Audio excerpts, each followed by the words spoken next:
نبی پاک صلی اللہ علیہ وآلہ وسلم کی اولاد یعنی حضرت بی بی فاطمہ الزہرا سلام اللہ علیہا، ان کے بچے حضرت امام حسین علیہ السلام، حضرت امام حسن علیہ السلام، حضرت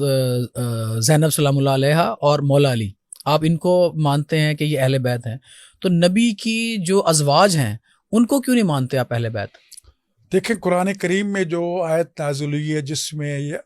آیت تطہیر نازل ہوئی، اور حدیث کساء کے نام سے ایک مفصل حدیث ہے جس میں ان اہل بیت کو رسول اللہ نے اس چادر میں جسے کملی کہتے ہیں نیچے لے کے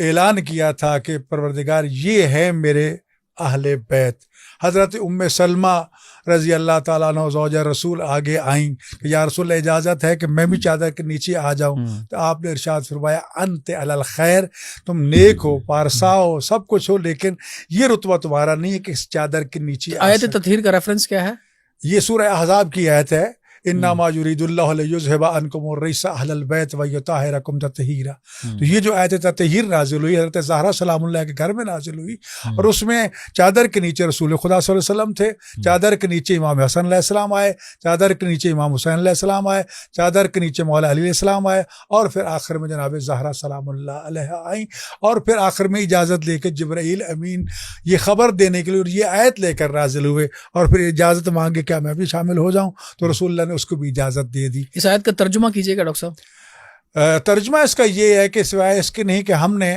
اللہ نے یہ ارادہ کیا، اور اللہ کا ارادہ جو ہے وہ فعل سے الگ نہیں ہے، اس کا ارادہ ہی عین حقیقت ہوتا ہے۔ یہ نہیں ہے کہ ہم پہلے ایک ارادہ کرتے ہیں پھر اس پہ عمل کرتے ہیں، خدا کا ارادہ ہی عین حقیقت ہے کہ انما یرید اللہ لیذھب، انما کلمہ حصر ہے جس نے محدود کر دیا ہے کہ بس یہی ہے، اس کے علاوہ اور کوئی اس میں نہیں آ سکتا۔ انما یرید اللہ لیذھب عنکم الرجس، کہ اللہ تعالیٰ کا یہ ارادہ ہے کہ وہ تم سے رجس کو، نجاست کو دور رکھے،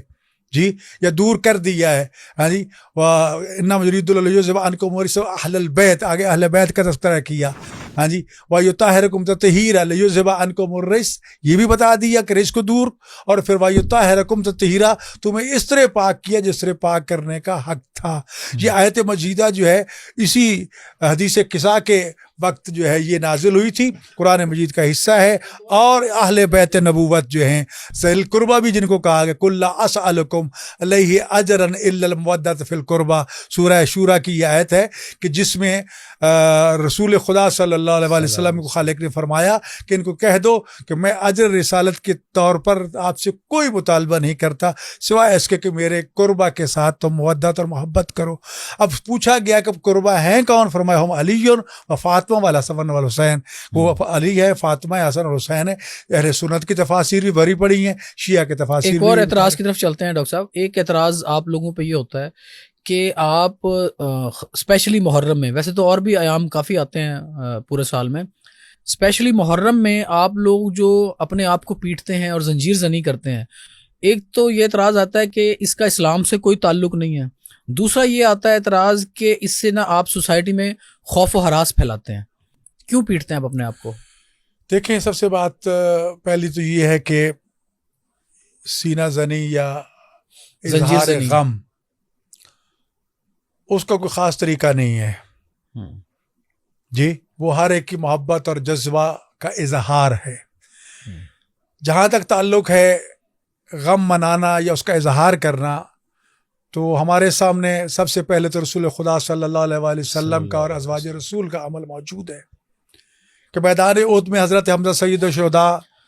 شہید کیے جاتے ہیں، جی،